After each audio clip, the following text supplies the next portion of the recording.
The worst horror movie I ever saw was fucking great.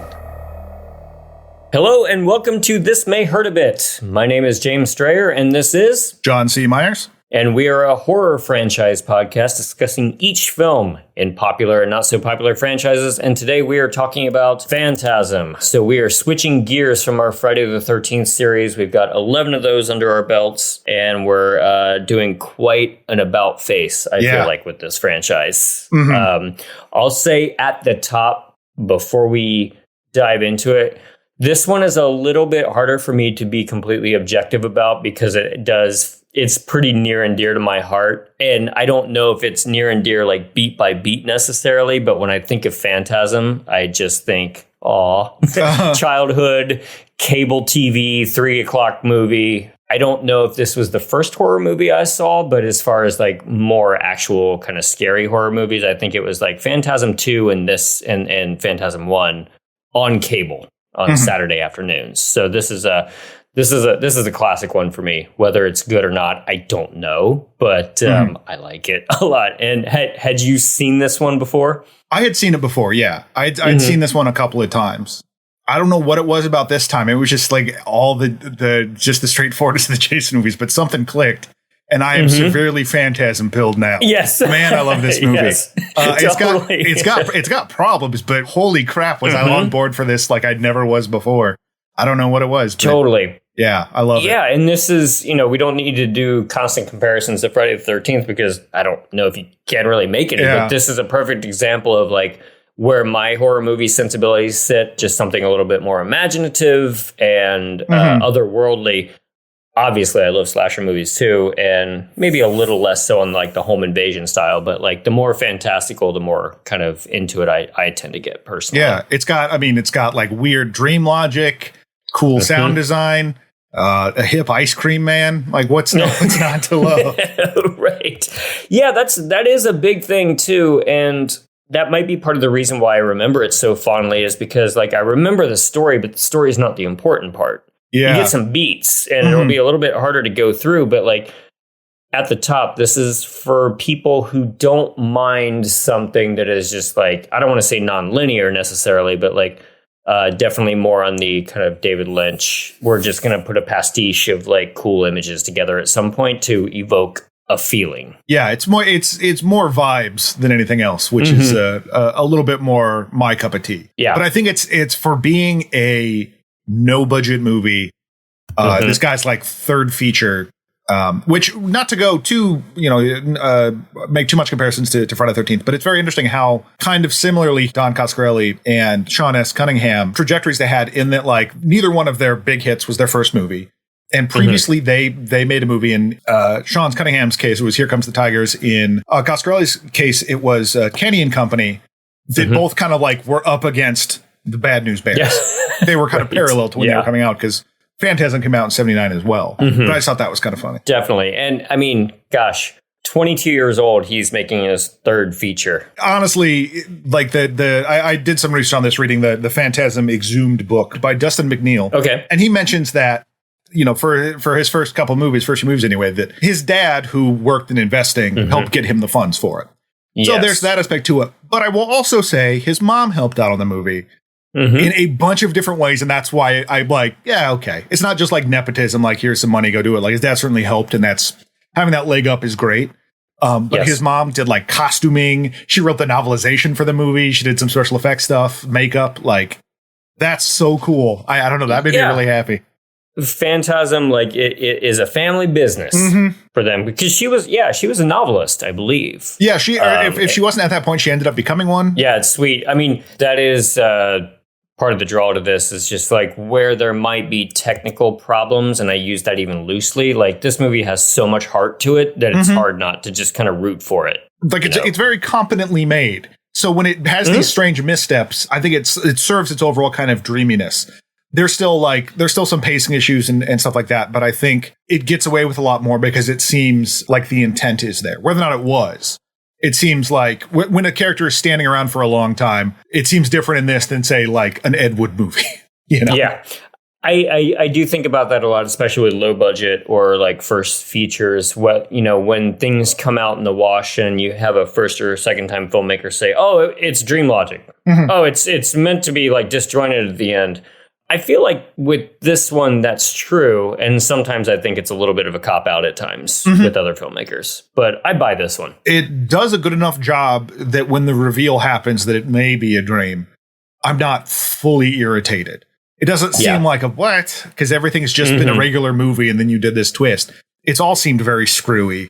So sure, why not? And then when maybe it's not a dream, I don't know. It's fine. Yeah, that becomes a little bit more difficult into the sequels, where if you're just going to build a lore around this stuff, that it's a little bit more difficult. Yeah, I'm already bummed that there are sequels. Yes. I don't want anything in this explained. Like, I just read that the Russo brothers behind the Avengers and whatever are interested in remaking this. Absolutely not. Don't just leave this alone. I mean, and if you absolutely have to, you can do it for $300,000 like Don Coscarelli did. Yeah. And that's it. Yeah. I just be worried with like wanting to explain everything because I the fact that so much stuff in this is not, I love. Yeah, and again, if like you said before, if you're having fun, that's fine. Yeah, and I'm having fun throughout this entire thing, and if it creates a vibe, then I don't mind that. But some people may bump up against the lack of linear story in this because I do have, and we'll get to later. I do have a hot take about it. That might bother some Phantasm fans. I don't know, but we'll see. So this was made when the director, Don Coscarelli, was about 22 years old. I think they started shooting in like 77 or so. They started off doing about 9 days of production, and then they completely crashed and burned because they had no logistics around it. They need a good producer. There you go. So what they ended up having to do is, I don't know if it still rings true these days. I think it does at a lot of rental houses, but a big part of your expense on low budget films is the equipment. And so they were just clued into the fact of like, well, let's just shoot on weekends because you get 3 days for 1 day of cost. And that's a classic. It only costs you like $500 for your package for 1 day instead of $1,500 for the weekend. So they went ahead and shot most weekends after a while, and they shot for about 50 or 60 days, which is, I mean, I'm sure it was still very tough, but that's kind of a luxurious schedule for a shoot like this. It's very laid back. I mean, when you're only shooting weekends and stuff like that, which can make things difficult when you have to do reshoots. That's true. And stuff, and it might be months later from what you're doing. Yep. But the crew was very game for that. One of the big heroes of this section of the Phantasm Exhumed, to me, was Roberto Quezada, who worked in the camera department of this movie, and just was this amazing guy. Like, apparently, like, took such detailed notes they could just emulate setups months later. Ooh. Like that. He has a quote. He's worked on tons and tons of movies after this, and he said, "Every movie after that I've worked on that had SAG, Teamsters, unions, grip trucks, DGA schedules, budgets, studio executives, everything the first Phantasm movie didn't have, and everything that made every movie after Phantasm a grown-up movie." And that sucks. And I think that's something that appeals to me about this movie as well, is that it does have that, like, just some dudes got together and made this. Everyone wore different hats. Actors were lugging equipment. The sound guy was literally shooting their BTS footage. Let's get together and put on a show, which is a lot more fun. Yeah. Everybody seemed to be having such a good time on this, and they hired like friends from their previous shoots. Reggie Bannister, one of the crowned glories of this film, is just like a friend of Don Coscarelli's, and he had worked with Mike, the child actor, before. He was in the previous film that got him a little bit of attention. What was that called again? There was Jim the World's Greatest, and there was Kenny and Company. Kenny and Company, that's it, yeah. So this really does feel like, a family and friends affair for about $300,000 over the course of probably a year and a half or so. Yeah, I love it for that. Going through this beat by beat, kind of like we did with the Friday the 13th, might be a little bit more difficult, but we can give it a shot. This movie opens with a sex scene in a graveyard. So absolutely. Right there you go. The man involved gets stabbed by a woman that I don't think she's ever called this in the film, but she's the Lady in Lavender. The Lady in Lavender, which is a great name. And I also like, we've already kind of tipped the hand a little bit talking about Dream Lodge and stuff like that, that it wasn't until like subsequent watchings that I kind of pieced together that it's all very obscured. Like it's because it looks neat. It's like because they're in the graveyard and who knows where the light's coming from. But their faces are obscured. But also, if you start looking at it from the point of view of like, well, this is a dream of a teenage boy. This is a thing that he doesn't even understand yet. So it's all very like obfuscated and strange. And that really works. It just looks neat anyway. But then when you throw that on top, you're like, oh, that's kind of a neat little take on that. And also, because it's also when that same killing at the beginning, the Lady in Lavender, they've apparently just finished having sex. Lady in Lavender holds up a knife in front of her naked breast, and it's only the one breast. The other one's covered. And so already I feel like we're in a different territory than Friday the 13th, where it's like, oh, someone's trying to get arty here. Yeah, right. Yes. And then he turns into the tall man. The Lady in Lavender kind of, I think it's later to reveal that he's tall man, which I got to say, nice of the tall man to let him finish. You know, I guess. Yeah, there you go. Yeah. Thanks. Right. He's not mean. He's considerate. Yeah. Yeah, he's considerate. She stabs the guy, and then we immediately cut to two of our heroes of the film. And I just wrote in my notes, Reggie and Jody, hell yeah. Yeah. Because they just make me smile as soon as they're up on screen. The house that's supposed to be the cemetery, or like the Morningside mausoleum. Yeah. And they just come in from either side, and the house is just behind them. And that's how you're introduced to just talking about how this guy died, and that's a bummer. And it's stilted and kind of strange, but it works. Again, it works for me. I think they even start the scene off walking in almost nose to nose. Hi, Reggie. Hi, Jody. And that's it. So we get several beautiful shots of the inside of this mausoleum. It was shot in a gigantic house outside of Oakland in the Bay Area. Been used in a couple of other films. I think one of the James Bond films used it. View to a Kill. Yeah. Yeah. And of course, the inside of the mausoleum is great for sound design as well, because soon we start hearing the footsteps of our villain, who goes by the name Tall Man. The Tall Man. And I would honestly, again, this is me, personal history with this, I would put the Tall Man up there with Jason, with Michael Myers. Like, he has such presence in this role. Absolutely. Well, I think it works really well in this because it's so nebulous. What his whole deal is, what's even going on. Yeah, it is interesting that the inside of the mausoleum is basically just like a couple of hallways they built in a warehouse and covered the walls with contact paper, like you would use at the bottom of a silverware drawer. But it looks marbly and it's strange. And some of the setups I almost want to do. There's accounts on Twitter that I hate that are like, oh, here's two movies. I'm saying they're the same because a guy is wearing a hat in both of them. And it drives me nuts. But there's some things like when he's standing in the entryway to the mausoleum when Jody is, it reminds me immediately of Henry in Eraserhead. Just the framing is very similar. It just put me right in that mindset, which I think is probably what initially made my brain like click and be like, wait a minute, this might be a thing you love. Yeah. And you know, around the same time, Coscarelli didn't take 4 years like Lynch did with Eraserhead, but he still took like a year and a half, 2 years or so to shoot this thing. So same kind of labor of love and low budget. The Tall Man, his first line, and I think he has about 5 lines in this film, which that works for me. You know, not too talky. He's not a Freddy Krueger here, but he does say, "The funeral is about to begin." I love that because it's not even an attempt to be like, no, I have a cover and I'm a funeral home and I'm a nice guy. It is just like, get to the funeral, asshole. All right. Immediately intimidating. But that works because Don Coscarelli had him on another film of his, and he said that he was truly intimidated by Angus Scrimm. And he just hired him and just said, no, you're going to be an alien this time. And Angus Scrimm was just like, oh, from what country? No, another dimension, sir. We find out that the guy from the beginning, his name is Tommy. He allegedly, the story goes, even though we saw it, he committed suicide.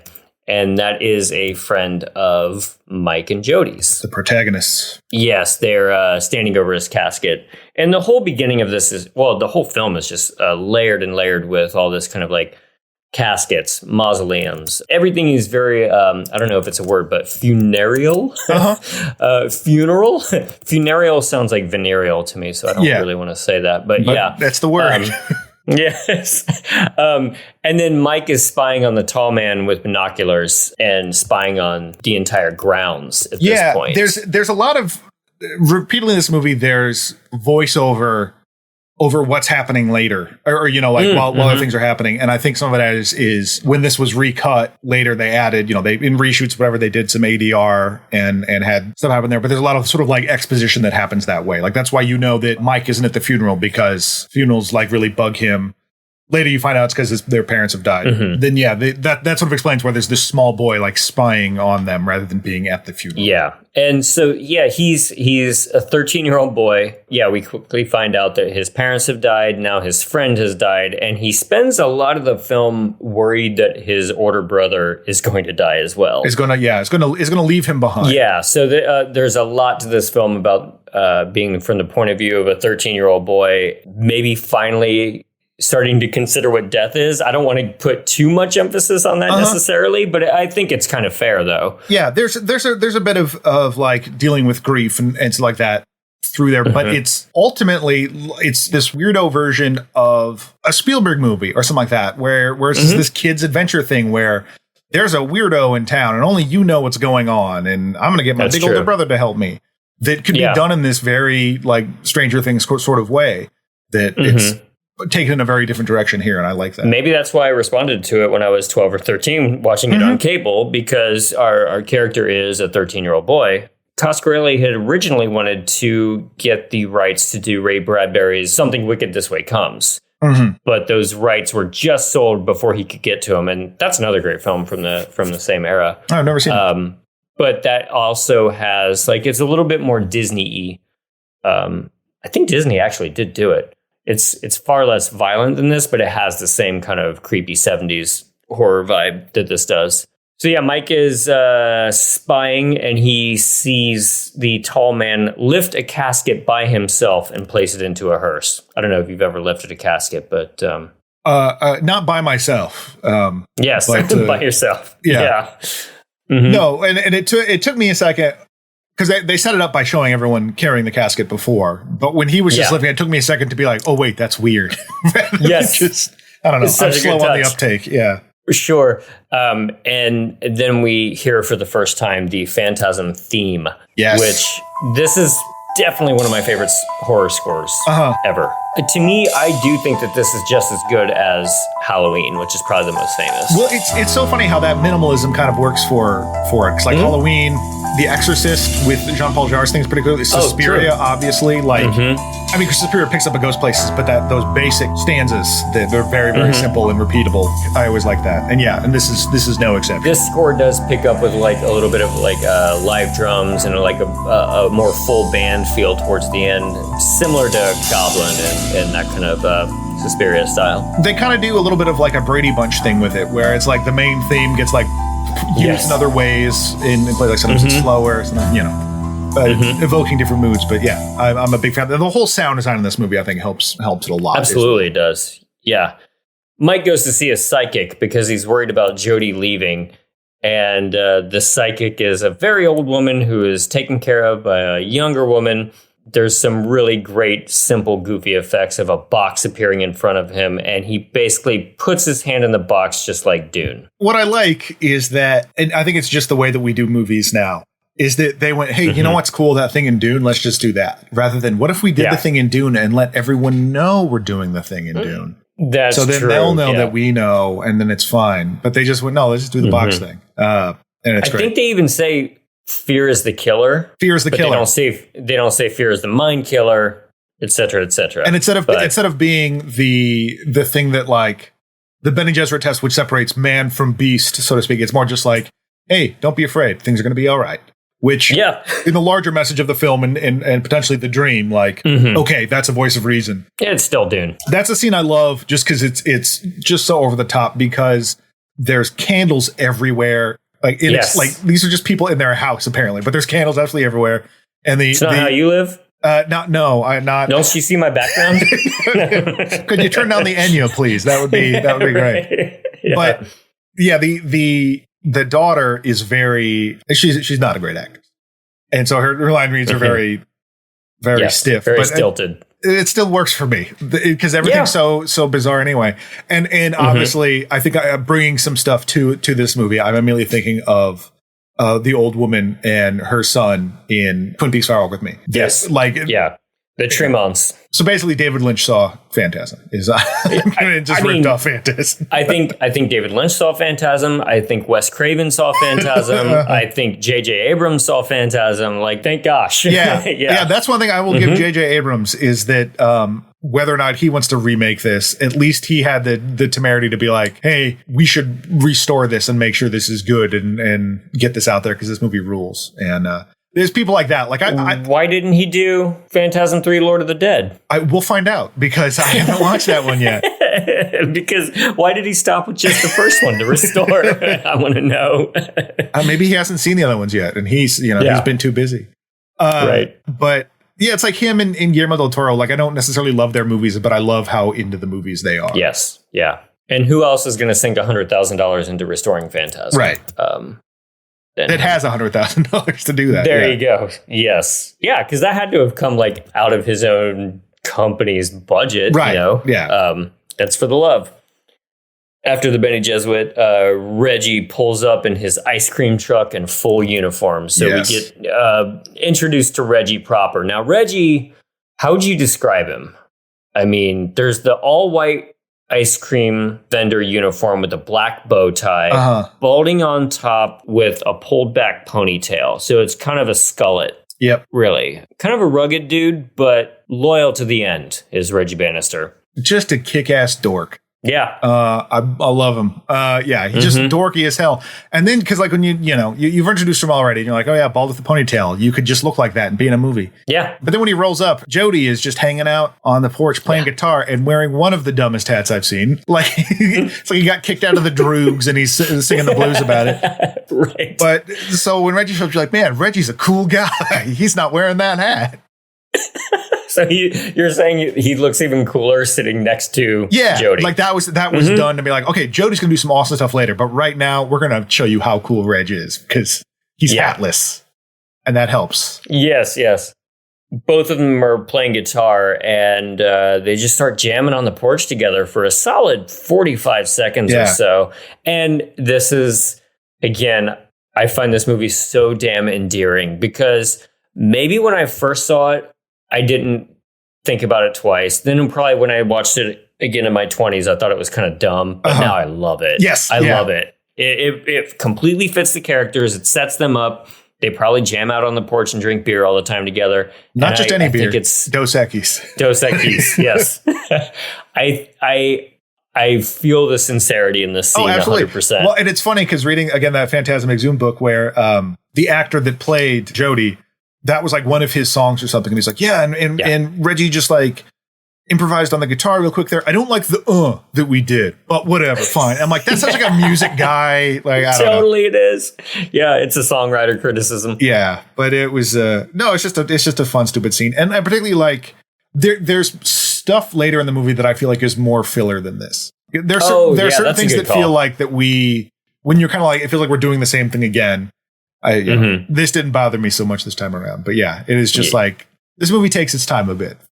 Yes, it does, but I don't mind. It's fine taking my time on this front porch right now. Yeah. Not bad. We're hot as love, you know. This is the first appearance of the tuning fork, which doesn't come back in until later, but there is emphasis placed on Reggie tuning his guitar with a tuning fork. Now, this might hurt anything that I have to say, any credibility I have for the rest of the movie, any opinions I have. My first thought when it was like, oh yeah, tuning forks are cool. So that's the mindset that I'm approaching this movie in. So, why do you think tuning forks are cool? Because you don't understand how they work, I don't know. It vibrates. Yeah. So exactly, if you are a person that thinks tuning forks are sweet, this is absolutely the movie for you. Yeah, just wait until we get to part 2, 3. Oh man, all that. Yeah, there's forks galore. The Forks Awakens. That's where J.J. Abrams came in. He was just like, you know what, this is worth my money. So this is amusing too. This next scene because there's a lot to be made of. Mike just cannot stop following Jody around. He's afraid Jody's going to leave. And that's fair. That's fair fear for a kid to have. Jody wants just to get out of this tiny town, drop Mike off at his aunt's. Not in like a terrible way, but just like Jody wants to get out of town. He doesn't know what to do with a 13-year-old. We see Mike spying on Jody, chatting up a lady at the bar. Well, before we get into this scene too much, Yeah. I do want to talk about, because when he goes to see the old lady, this is when I because I rewound and watched this 4 or 5 times, because he's talking about Jody leaving before he even talks about seeing the tall man lift the thing. He talks about he's worried that Jody's going to leave, and it cuts to this whole sequence of he's driving Jody's car, which is a sweet car. I'm not a car guy, but I still think that car is cool. Apparently, it actually didn't run very well, but it still looks cool. Yeah. They pull off to the side of the road. Michael's like, oh, there's a problem with the header. Gets under the car to fix it. This guy just rolls up, says hi to Jody. They start talking. Then Jody starts talking about leaving, but he's worried about leaving because Mike's been following him everywhere. And then it immediately cuts to Jody riding away on a bike, and Mike is chasing after him. So there's this weird, like, wait, is this a flashback within a flashback? Is this whatever? Yeah. Because there's no like doodly transition. It's just cut the way any other scene would be cut. Yep. And then it comes back to the fortune teller, but it's just like that sort of layering of different realities, and the way that was put together piqued my interest. Yeah, that's was that a necessary fix in the edit when they weren't sure what to do with the story, and then they're just like, oh no, let's go down this kind of like a dream logic path, or was that intentional?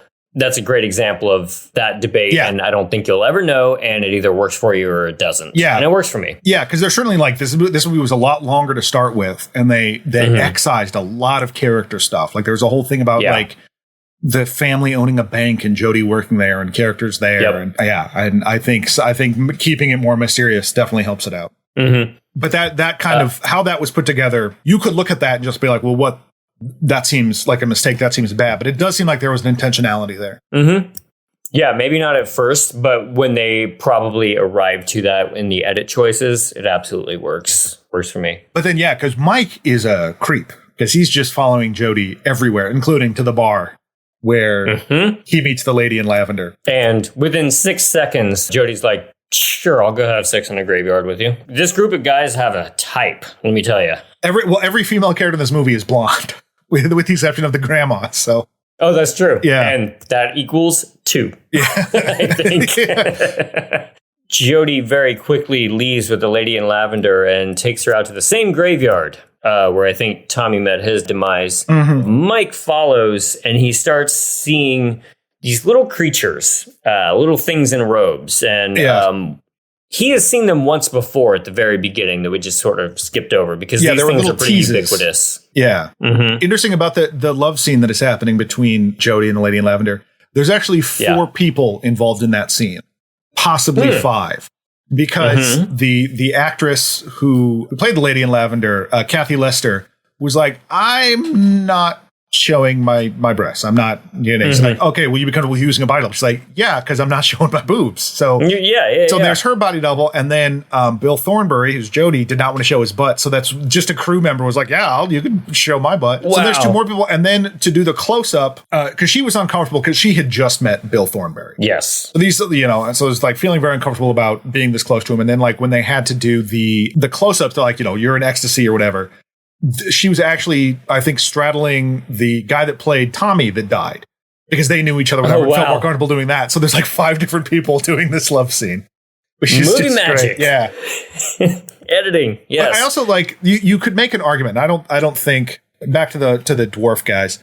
You can make this argument, and I think it's pretty loose if you want to do this, but you could argue that the reason these dudes look like Jawas is because he's a 13-year-old boy and just saw Star Wars. I don't necessarily buy that, but, There was a report of one of the producers on this, on one of the DVD extras, who said that one of the same film companies that they had friends with had been working on Star Wars, and Star Wars was coming out, and they got really worried about the fact that there were basically the exact same creatures in it as theirs, but they were already too deep into production, and they got really nervous about it, and they rushed over like literal Polaroids from the film production office of Star Wars.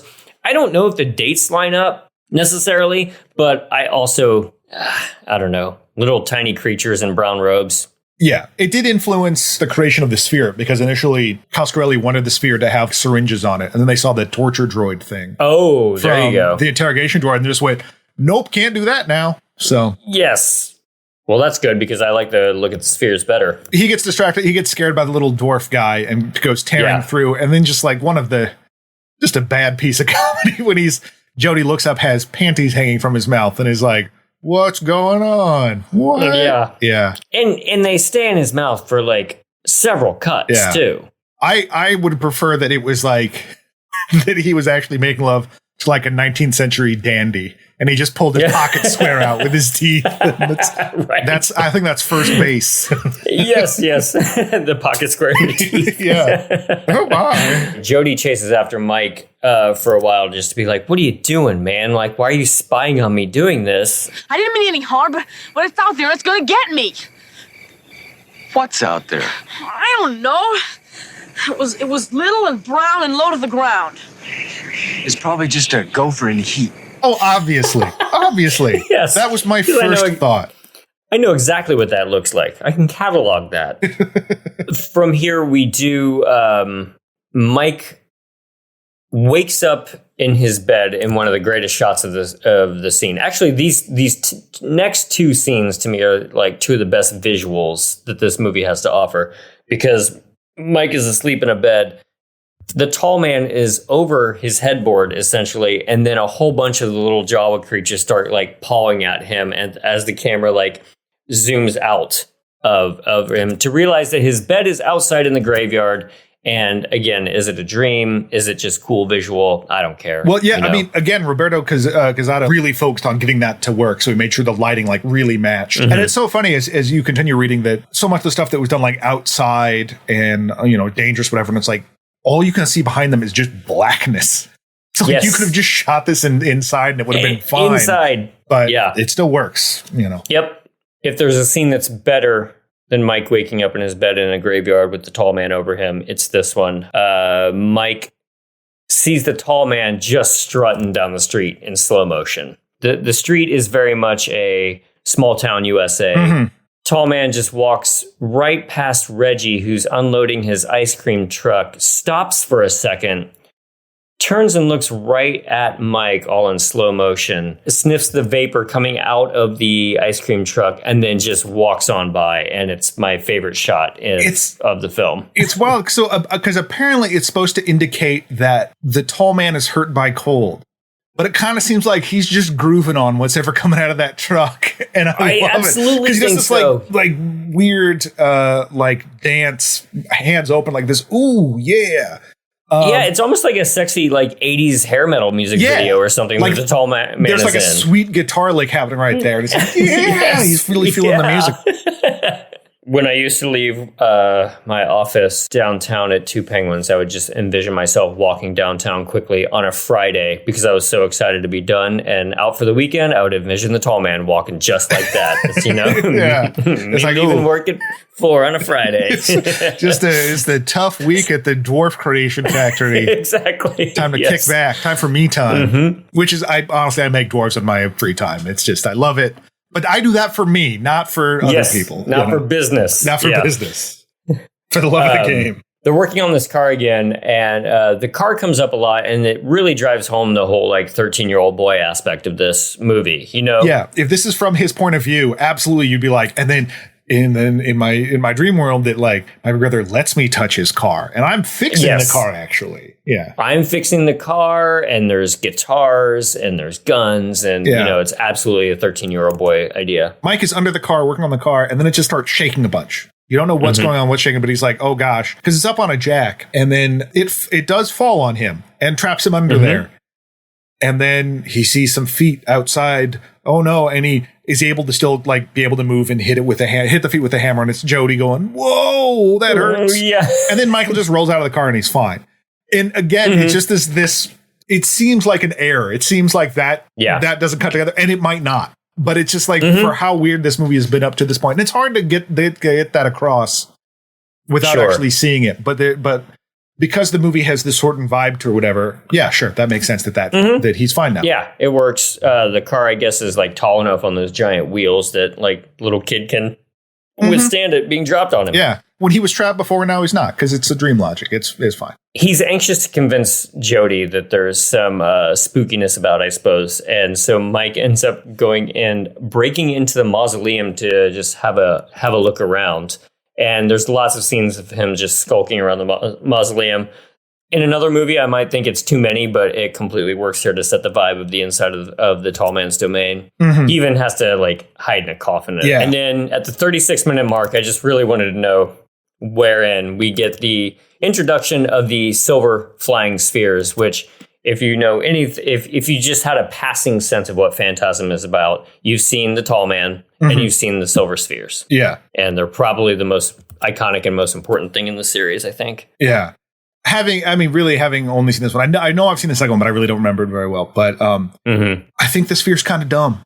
If I want to be honest. Is this your hot take? This is my hot take. So I think the sphere is kind of dumb because, like, it's cool. Don't get me wrong. It's cool. Yeah. And it makes sense in the thing of, like, this is something in the dream of some 13-year-old boy. Because Michael is confronted by the tall man. Or no, the tall man thing is later. But the caretaker, this guy's caretaker, like, he gets accosted by him. You've already, like, heard the sound of the and they handle it very well. They filmed it. To get the effect of it flying, they, beyond just like being on wire, they filmed people just throwing it down a hallway and then playing that in reverse. So it looks like it's rising up. The caretaker has Mike like in a headlock, like bites him, try to escape. And it's very protracted what happens because he looks down and then looks up and the sphere like comes and hits him in the head because the sphere has two knives that come out of it. Hits him in the head and then a drill thing comes out and starts drilling in his head. There's a hole in the back that just starts spurting blood everywhere. Mm-hmm. Why? Don't know. I mean, it's a dumb question to ask because it's cool, but like, I feel like there's got to be a better way. If that's your security system, just kill them. I mean, like, what do you know about human anatomy that you're like, no, we have to destroy the brain, otherwise they'll come back.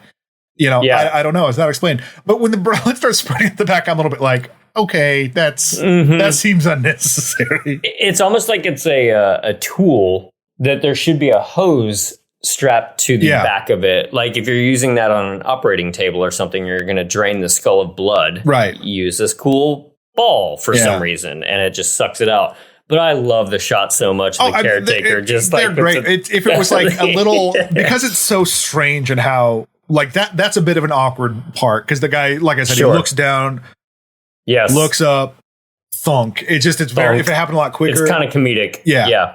And when I'm asking why, I absolutely do not want an answer because this movie, if this movie starts explaining things, it's all going to fall apart. I mean, I did write in my notes right there. I said, do the balls harvest blood?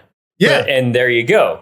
I don't want to know the answer to that necessarily. Maybe they do. Yeah. Because it's also, it just seems like it'd be a mess that, the ball should have like a bag on the back of it, that might. Right. I'm trying to engineer a better death ball. I don't need to worry about it. But so the guy falls over and dies. I was not prepared for this. I mean, he starts peeing himself. And that's when Mike pulls out a knife to fight the pee, I guess, which I don't think a knife would be a great weapon against pee. Not against pee. I mean, a liquid. No, it's, it's just going to slice right through. It's not going to do anything. But that shot did earn them an X rating at first, and they had to go back and forth on this shot. Yeah. So you had to go and argue for pee. Yep, it was the urine. Wow. That got them. It was the blood combination with dropping to the urine, and they just thought it would be a funny gag, almost like a Looney Tunes type of thing. And there's a lot to be said about the humor in this film, and they thought that they were just being juvenile and be like, wouldn't it be funny if he peed himself afterwards? But putting the combination of the two, the ratings board did not dig that at all. See, I honestly, and I'm the first person to laugh at pee. But I didn't laugh. I didn't laugh. No, I thought it actually was kind of horrifying because it's like it made the death more real. That like, too. He's dead. Yeah. That happens when you die, and they put it in for yucks. And so they got yuck from the ratings board. Yo, write for Mad Magazine. Pretty much. Looks like they got sploinked.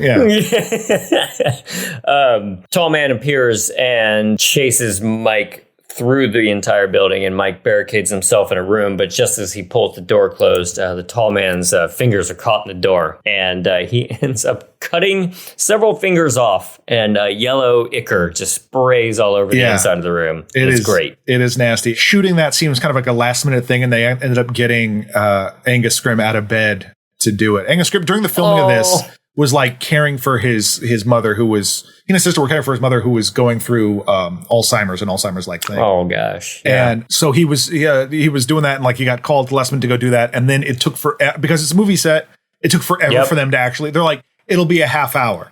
It's never a half hour. Never. So it was like he was there for hours just to have his fingers be in there. It's like it could have been anyone's fingers, but that's movie magic. Oh, poor Angus. Yeah. And I think some of what is effective about that, and with the whole like dream logic thing, is that the way it's constructed, when the camera pans up and there's the fingers, there's not like a bum like, oh my God, it's just there's the fingers. It's just there. fingers there. And it's the same thing. We'll get to it later with Jodie's reaction to the finger, but it's this very kind of like strange muted reactions to things that I think serves the overall creepiness of the movie. Certainly. Mike jumps out of the window and escapes the mausoleum, which is great. Like that.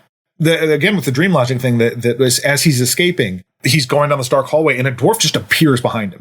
Just one of the creepy little Jawas just shows up behind him. They don't make a big deal out of it. Just all of a sudden he's there. And the same way, like in a dream, that might happen. Mike is shaken up, and he shows Jodie the finger that he snagged from the tall man, and he's put it in a little box. And Jodie finally believes him after he sees a wiggling finger in the box. But again, like that reaction is because he's going to open the box, and you're like, okay, there's not going to be anything in there. Oh, but there's a finger in there. It just wiggles a little bit, and then it just cuts back, and Jodie just closes the box. I was like, okay, I believe you. Oof. And it's like, it's kind of wacky, but it's not over the top wacky, but it's that kind of muted reaction rather than just being like, oh my God, and then drops it and something happens. But just that kind of like, what the hell is great. And it totally serves this vibe of the overall. Yeah. This next scene, however, does not. I really love tiny jittering creatures, puppets, insects I can take or leave. The finger turns into some sort of a black fly. Yes, it does. Listeners, just like you can rewind that. The finger turns into a fly when he opens the... Now, I kind of like the look of the little puppet in the box, out of context. But not within context of this like overall kind of creepy film. This fly hides in Mike's hair. It flies around like crazy. I don't want to go beat by beat during this, but it's so wacky and not fitting in. It's so weird though, because also like the way the sound design works is that so often, because it makes this awful noise, and then it'll just like cut. It doesn't just like go away. It just like stops abruptly. And then I guess it's in Mike's hair or something. Then they catch it in a shirt and have to wrestle around with it and then throw it in a garbage disposal. You kind of feel bad for the actors while they're doing it. You're like, oh man, you guys are really trying to sell this. This is real stupid. Sure. And, but in that time, Reggie shows up and he's just like, basically, what's up, guys? Oh, there's a creature. You need me to do something? I'm in. Yeah. And so Reggie's on board. Well, I also like that Reggie is just showing up for some free labor. Hey, Mike, you want to ride along with me today? It's pretty warm outside, and the ice cream's going to be flying fast and furious. Remember how good you were at crowd control last time? It's not anything like, hey, there might be some pretty girls there or something. No, it's just like, hey, you want to do a bunch of labor for nothing to help out your old buddy Reggie? Might be an ice cream bar in there for you. No, you will pay for it, though. I can't afford to just give this stuff away. This next bit made me laugh kind of too, because Jodie's just like, okay, gosh, I believe you. I'm going to go check out this mausoleum. Jodie gets 2 rooms into the mausoleum, gets attacked by one dwarf and flees. Yep. And is right back out. Nuts to this. Yeah. From here on out, there's a lot of repetitive stuff of people like going in somewhere, running out of it. Going somewhere, running out of it. There's a whole lot of that. There's a whole lot of driving. Yes. Arriving to a place, leaving a place. Yeah. Dare I say, kind of Tommy Wiseau room-like, entering and exiting of places. Yeah. A lot of that here. But without the Coleman Francis focus on parking, which is unfortunate. Oh, man. Where would the Hemi Cuda park? We'll never know. We'll never know. It was a missed opportunity. Mike pulls up in the Barracuda and the hearse starts chasing. And this line right here, it kind of gets repeated throughout the series, if I remember. Not necessarily driving, but There's nobody driving that mother. that mother. I definitely want to start using mother in my vernacular. Yeah, it's great. So when they were filming this, Don Coscarelli, and I forget who was operating the camera in the back, basically like in the trunk space, with the camera, they had affixed a seat cushion basically to Coscarelli's head to protect him from any shells that had come out. And they got the shot. Oh my God, that was great. They almost killed themselves because when Jody throws off the plexiglass, they're going at 50 miles an hour. Again, you could have done this in the studio, but whatever. Throws the plexiglass, almost hits them. Coscarelli's head is protected from the shells. And they get the take. Oh my God, that kicked ass. Hooray, this is great. They look over at Don. His cushion is on fire. Like, flames going up high. So like some people are trying to get the cushion off his head. Other people are trying to like batter the flames out. So we're just descending on him. He's fine. He lived, but it's just like, that's so funny. They're like, oh, great. That worked. And then. Yeah. And that's another opportunity to just say, like, Don Coscarelli wrote, produced, directed, and shot this thing and edited it. So yeah, he's operating the camera. He's DPing the entire show as well. And much like Friday the 13th, again, editing was done alongside it instead of being just waiting till it's all done and then at the end. Because if you're only shooting on weekends, what do you got to do during the week? Yeah, you'd be excited. The hearse wrecks into a tree and they investigate. They pull back the hood on one of the dwarves that's in the hearse. So I guess, I don't know if the dwarf was driving and they just didn't see him. Well, yeah, he was small. He's small, yeah. And it's Tommy, their friend from the beginning. Yeah. Yeah, just like is revealed, his face is all messed up and he starts spitting out that same yellow ichor. When they first go back to the house, the camera follows them as they go through this house, which by the way, all the crew was staying at the house, which was nice because you could also shoot there. Yeah. But Reggie turns this corner and this older black woman comes out. Hey, you boys back yet? Jesus Christ, Myrtle. You almost gave me a coronary. No, it doesn't appear before or after. Yeah. this inexplicable Myrtle, and I love it. Right. You keep waiting for some sort of like tie back or anything. Yeah. Nothing. It's not like it had anything to do with anything else. We need to keep this Myrtle scene because it explains this. You could have lost that scene entirely. It doesn't matter. But they kept this old lady jump scare. Yeah. For no reason, and I love it. Somewhere along the lines here, before Mike goes to the antique store, someone does say, but I just can't figure out why they're taking these bodies and pushing them down to half size. Which I suppose is apparent, having seen their friend turned into a dwarf. But, we get the sense that all the Jawa type creatures are townspeople, essentially, that have been killed and crushed down. They make the jump then to, wait a minute, our mom and dad are buried there. Jody's, I don't know if we mentioned already, Jody and Mike's parents died in a car accident 2 years previous to all this. Which is part of why he's so afraid to lose Jody. So there's like, don't even think about it, man. And then Reggie comes up with, I have to admit, just a real master plan. I see it all now. What we gotta do is we gotta snag that tall dude and stomp the shit out of him, and we'll find out what the hell is going on up there. Wait a minute. Okay, I think I've worked something out here. Look at these blueprints, and it's just him clobbering a guy in stick figures. Right. Thanks, Reggie. Yeah, that was your whole plan from Ghostbusters. Yeah. Mike rummages around this antique store. Jody banishes Mike the antiques. He's like, you're not getting involved. Reggie, take him to this antique store. And apparently the person with the antique store was was more of a focus when they had the story of Jody working the bank or whatever. But here it's just this random the antique store. It's fine. It's just more of driving to a new place that we haven't seen, then promptly leaving that place and driving away. Well, it lets you know there's other industries in this town other than the funeral home and ice cream truck. There you go. Okay. Yeah.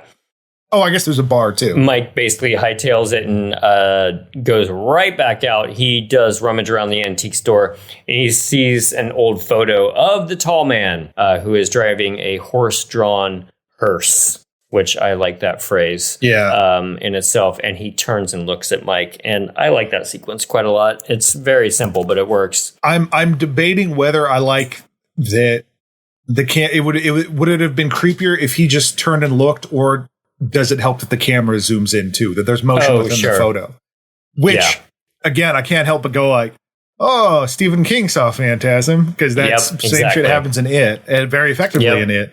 Mm-hmm. But then also, like, I wonder about this holding up to modern audiences. We're like, yeah, Harry Potter. They do that shit. It's one of those Harry Potter photos. That's not scary. That's Harry Potter. Whereas, like, the idea of a photo moving is terrifying. Exactly, it is. Yeah, but God, I didn't think of the Potter thing. You young people have it too good. You're not afraid of photographs like we are. Me? Still terrified. Black and white, won't look at them. Yeah, no thanks. Get that sepia shit out of here. This is where in my notes, there's a lot of driving in this movie. Yeah, the Volkswagen Bug. The two women and Mikarin are attacked by the evil Jawas, and he gets hurled out of the back, right? Mm-hmm. Yeah, he kind of can't remember if he tries to dive out the back of it or if he gets thrown out the back by a dwarf. But he lands hard on the concrete. And at this point, we also they come across Reggie's ice cream truck that's been turned over on the road.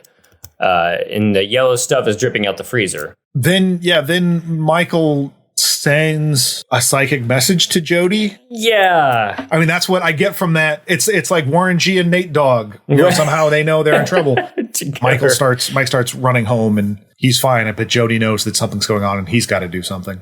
Yeah, so Jody does what any older brother would do, and he locks Mike in his room. And we see Mike just get upset, and he comes up with a contraption and just breaks out of his bedroom involving a bullet, a thumbtack, and a hammer. So yeah, it's so stupid, but I love it because, again, like as a 13-year-old, you're like, yeah, if I just tape a shotgun shell to this hammer, it'll work. It won't blow up in my face or anything, and it'll totally fine. Yeah. And I wonder how many people have tried it. Oh, God. Yeah. Because I'm not saying that like this is responsible for deaths or whatever, because I don't even know if this would do anything. But I bet someone saw someone like, I'll give that a shot. Totally. I'm dumb enough that I would do that. Yeah. It's very 13-year-old boy logic.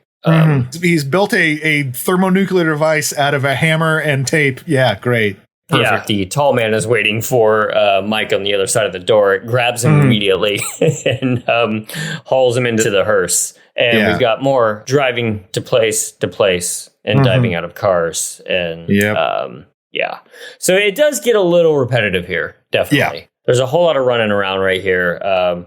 Mike gets to the mausoleum, runs to the mausoleum for a while, and there's another sphere that is heading right for him, and Jody appears out of nowhere and blasts it with a shotgun. Yeah, you also get the sphere vision here that I like. It's just that red kind of predator-like. Yeah. Yeah. Reggie has been somehow hiding in a casket this entire time after his ice cream truck is found turned over. Yeah, he just shows up and he just gives this explanation about how like, no, I'm fine. And in fact, those women you are with, they're fine too. Yeah. I found them and I got them out of here. Don't worry about it. That's it. I did hero stuff. Yeah. And I buy it because it's Reggie. Yeah, he's the coolest. He's not, again, still not wearing the hat. So I believe Reggie is still the coolest guy. There you go. He's still the coolest guy here.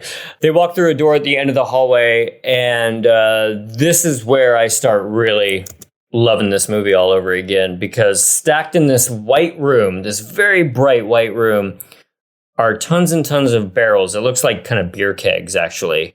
Less like wooden barrels and more like kind of industrial style. Plastic, plasticky. And there's two silver poles at the end of the wall. Gosh, I feel like I'm narrating a D&D adventure here. Like this is like I'm your DM. Well, yeah, the movie takes a complete shift here because it goes, guess what? They're aliens. Which is sure. I guess works. are they aliens or are they kind of like the demons from Doom? It's hell, it's an but alternate it's dimension type of thing. It's clearly like a 2001 reference with the again with David Lynch shit. This ominous hum. I'm on board. It's great. Yeah, that's done by these two poles that are in the center of the room. And while Jody and Reggie are talking about what's going on, Mike basically just like falls through the portal. Yeah. And this is where it's quote unquote explained what's going on. Because he sees this line of this reddish, hellish landscape that's just barren except for rocks, and this line of the little Jawa dwarf guys. But then he pulls them out, it's like, oh, they're slaves. Okay, sure. All right. I don't know how you got that out of that, but even better, the dwarves, and they gotta crush them because of the gravity and the heat. So we have to squash humans down to be slaves in this other world. We don't know what they're doing because there doesn't appear to be any structures or anything that they're building. Yeah. They're just walking single file in a queue. Mike has just decided this. There is no evidence of it. There's no one whipping them. There's no other tall men, or it's just no, they're clearly slaves. Yeah. Which is just a wild leap, but absolutely on board. Sure. Fine. Yeah. Yeah. These shots are just made for me. You know, the alternate dimension, the other world that does feel alien. It's not just like, this is not stupid multiverse crap that everybody loves right now. I don't hate it that much. I'm just saying, like, this is not multiverse. This is like a truly alien world, because all it is red sky and rocks, and it feels strange. It feels unknown. The fact that when he enters, Mike is just like flipping over himself and then stops in midair, and it's not till the end that you realize that Jody has reached through and grabbed his belt. But that's not like, you don't see that happen. You just see him in the air reacting to things. Yes. And so it just adds to the alienness of the whole thing. Yeah. Uncanny. High weirdness. Yes. Yeah. You know? Very high weirdness. Really love that. Didn't know the first few times that was where this was going. Oh, yeah. But and also Reggie buys right into this idea that the people are getting shrunk down. At this point, before they can further discuss it, the lights go out and a dwarf attacks Mike. Again, this is one of those like dream things where Mike gets attacked by a dwarf, and then don't worry about it, he's fine. Also, I guess there's a story where this scene, because it's in blackness, was lost for a while because an editor thought it was just a mistake or something. Yeah, so he just got rid of it, and so it wasn't until like a little bit later versions that they added back in. But yeah, because then all of a sudden it cuts to, because the power goes out, and then this stuff happens, and then it cuts to Jody running outside the front of the house, going like, Mike. Power comes back on to Reggie just alone in the room. But I'm kind of digging it. Yeah, it's already, like you said, high weirdness, so why not? And then, Reggie gets the idea that he goes, wait a minute. Like a true hero, by the way, a true hero and genius. He goes, wait a minute. Tuning forks are rad. Yeah. And then he just puts his hands on him and inadvertently creates a rift in the space-time continuum. That's it. Yeah. I mean, that's how you close the portal to the red planet, or they don't even call it hell. They just call it a red world or something like that. Yeah. But all you got to do is stick your hands on each of those poles, like a tuning fork. Everybody stumbles outside. It's all of a sudden a windstorm. Fine. Reggie gets stabbed by the lavender lady, who shows up out of nowhere this time. And it seems like they actually kill Reggie here. Mike runs back to his home to get more ammo, I guess. Because you got to go back home again. We got to travel to we have 4 locations. We got to use them all. The tall man arrives because he just seems to be able to get everywhere at all times. Yeah. Blows the door off the hinges psychically, I suppose. This was a neat effect. They spent a long time trying to figure out how to do this. And eventually one of the grips basically was like, I'll just use it like a shield. So there's like a skateboard. Yeah. And he's got it's unconnected, and he's got the door like with leather straps. He's kind of using like a shield, and he just skates by the door. So cool. Yeah, it's as long as you don't see him, it totally works. Yeah. Here, the tall man reveals his interest in Nintendo products in one of the best lines of the film as well. You play a good game, boy. Oh boy! Yeah.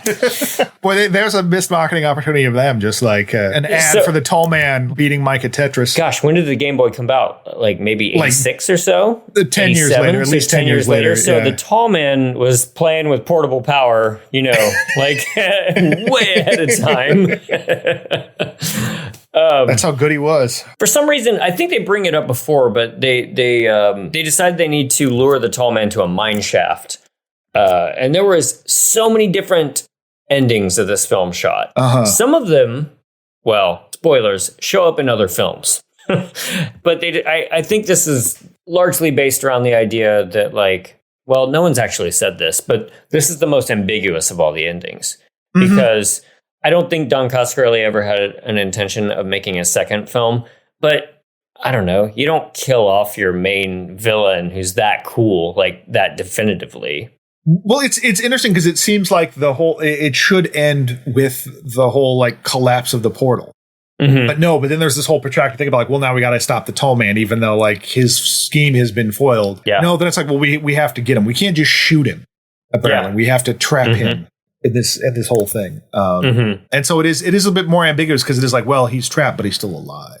Yeah, so he falls into a mine shaft, and a whole bunch of very realistic boulders start falling down. Extremely realistic, just very very real. Sealing. I guess they were really heavy. I believe it, but they look pretty corny, kind of like 1950s, like giant grasshopper style. Movie. And the fact that the mine shaft like has fabric on one side of it, it's like, and also the fact that the mine shaft is just an open hole. Yeah. Like, okay, why not? Not guarded. Yeah. We're cutting to now Mike talking to Reggie in front of a fireplace, and we learn that Jody died in a car accident. Yeah, along with the parents. Yeah, like this has all been Michael's dream. And so I don't know how to take that on some levels. Like, when did Jody die in the car accident? Did he die with the parents, or did he die on the way back from the mausoleum right there? It's not entirely clear. Oh, that's interesting. I think it's pretty goofy if it's that read. You know? I took it as like they all went at the same time. Mm-hmm. Yeah. And so Reggie's just going to take care of him now, which, the ice cream man taking care of a 13-year-old, like Reggie's cool and all is just like Batman. Yeah. Yes. Oh, Reggie's Alfred. Yeah. So he says, let's just hit the road for a few weeks, because it seems like there's nothing that can't be solved in the Phantasm town than hitting the road for a few weeks. And more driving. More driving, yeah. Mike goes to pack a bag and gets pulled through a mirror by the tall man, screaming his favorite line. Boy. This is why I think Wes Craven saw this too, because of how the first Nightmare on Elm Street ends. Oh, sure. Yeah. But it's that ending. It's the Carrie ending. It's the Friday the 13th ending. It's your final jump scare before you jump stare. You've done it poorly. You've done it poorly if it's a jump stare. A jump scare where everybody jumps in the audience at the very, very end, and then you cut to black. So tall man escapes from the mine shaft. Who cares? He's just got Mike, and that's it. It's absolutely like the most cliche, terrible ending, but it's still I'm okay. I'm all right with it. Yeah. The whole it's up there with like Mulholland Drive, where it's like, sure, like you set this up well enough that I'm willing to play along with this. I don't feel cheated necessarily, and the fact that like I don't think it's the kind of movie you go like, well, it really says a lot about grief, and it doesn't. Yeah. It's just a dream of a 13-year-old boy. Like, sure, I can believe that that's what you captured. But yeah, it is bogged down by a lot of repetitive driving and stuff towards the end, but. It's a fucking fascinating movie. It's so good. I mean, and it's a lean 90 minutes. Like, if you would have gotten rid of 10 minutes of car driving, be down to an even leaner 80. But yeah, I get it. I did watch a good portion of the deleted scenes, and my goodness, you would be glad that they dropped these. Yeah. Now, obviously, deleted scenes are cut for a purpose, and I never blame it when deleted scenes don't look that good, because obviously the director is like, yeah, that didn't work. Of course not. Yeah. But there's full sequences where Jody and Mike get drunk together and they go see Reggie at his ice cream store and just screw around in the ice cream store for a long time together. And they're going for humor here that just would not at all like jive with the rest of the feel, I don't think. And they did do with the initial cut, they did do a test screening, and it was like the first hour was like, oh man, this is great, and then it kind of meandered a bit, and so Coscarelli went back and cut a whole bunch of stuff, and I think for the better. Yeah, I like that he's willing to do that. But yeah, I think you're absolutely right. This was a movie that was absolutely found in editing. I think it has some interesting and neat stuff like on its own, but as a whole, I think having that weirdness and that dreaminess, even the scene like early on when Mike is riding his motorbike through the graveyard, and there's just the weird cut to the tall man kind of turning and looking, and like that he psychically messed with his bike or something. Like, it's so jarring in that cut, but you're able to follow that flow of action. Yeah, even though it's not clear whether or not that the tall man did that. He was just watching. If that was Mike just thinking about the tall man and then wiping out. That ambiguity serves this movie so well throughout it. Definitely. And that's something that you can just find in the edit, because that could have just been like a B-roll shot of Angus Scrimm just kind of standing there and looking at the camera. But yeah, and that's I'm not thrilled to watch more of these movies because I don't want any of this stuff explained to me, and it absolutely is going to, because they have to build this whole world and whatever. So we'll see how well they do that. If they can ease my pain before it starts, we'll see. Thinking about the format of the show during Friday the 13th and the fact that Jason killed 203 people in that franchise, do you think that having watched this first film, how close to 203 do you think we'll get? Way under. I'm thinking way under. I'm thinking we're going to stay in the double digits. It's a little tough to know, really, because this one, I mean, let's honor our dead right now and then come back for some predictions. Phantasm, in memoriam. Jodie Pearson, played by Bill Thornberry, died in a car accident off screen. Tommy, played by Bill Cohn, stabbed by the lady in lavender. Caretaker, played by Ken Jones, brain drilled out by a sentinel ball. Lurker Tommy, crashed into a tree. Lurker, shot by Jody. Reggie, played by Reggie Bannister, stabbed to death by the lady in lavender.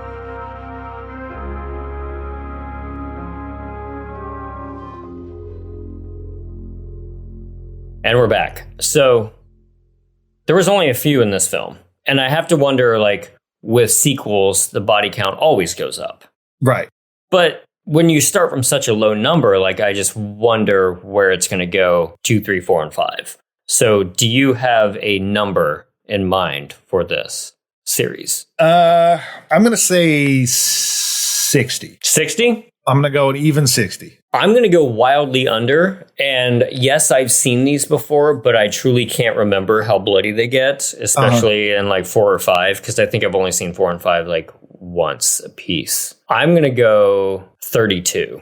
32, okay. That's more based on how few people died in this movie than it is having seen the other sequels. I hope you're right. But I just feel like you said, there's this tendency to get these things bloodier and more death count, and to be like, hey, people liked the ball. Let's have the ball do more stuff. Sure. So, yeah. We'll see. All right. So 60 to, what did you say? 32? 32. 32. Yeah. Okay. I think that's it. I think we've covered the kind of final thoughts. We definitely both recommend this like crazy. Yeah. It's if you can get on its wavelength, it's fantastic. That's the thing, and it's an ask. It does ask a little bit of you to do that, but I think it's worth the trip. Yeah, and if you've been listening to this show and enjoying the Friday the 13th and just kind of being like, oh, that's a fun slasher series, and you haven't seen Phantasm, I really do urge you to give this a shot, even if you just listen to us talk about it and haven't seen it. Just it's a breezy 90 minutes. It's so much fun, and it's really. I mean, it definitely has its fans. I'm not trying to say that people don't know about this film, because they do, but I feel like it's an underappreciated one in the realm of a lot of these 70s and 80s films. And it's highly watchable. And we'll see. Maybe the sequels justifiably make that so. But I don't want to come down on them too hard yet, because I haven't seen them. But exactly.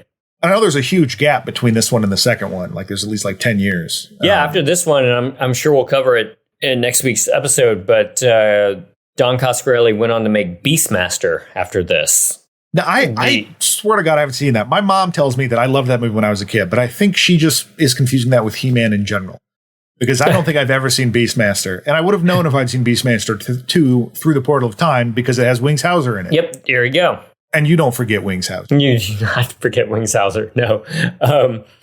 Yeah, I remember liking Beastmaster a lot as a kid. Same age, basically, as when I was watching Phantasm. Yeah, I'll have to check that out, because maybe it will unlock some hidden memory I've had, but I don't think I've ever seen Beastmaster. All right, well, join us next week when we take on Phantasm 2, about a 10-year gap, I believe. And I think if everything goes as planned, we'll have a special guest with us next week who will be joining to talk. Michael Holloway, who did the music for the show. Longtime friend of ours, and he was just immediately like, when are you going to have me on to discuss Phantasm 2? So But thank you for listening. Please check us out on the social medias. Yeah, you can.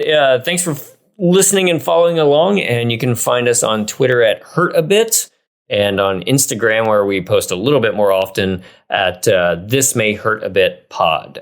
Post fun photos and even more fun videos that John whips together for each of these shows. So join us there. Yeah, reach out, say hi, let us know what you think of the show, what movies you'd like us to do, what franchise you'd like us to do next, and anything and everything. Yep. All right. Well, we will see you next week. Goodbye. Bye-bye. This has been a Two Penguins media production. It was produced by James Strayer and edited by John C. Myers. Logo by Ethan Kimberling and music by Michael Arthur Holloway, who you can find on Bandcamp. Follow us on Instagram at This May Hurt a Bit Pod and on Twitter at Hurt a Bit. Email us at thismayhurtabit@gmail.com. And if you are so inclined, rate and review us on your favorite podcast app, and we'll see you next time.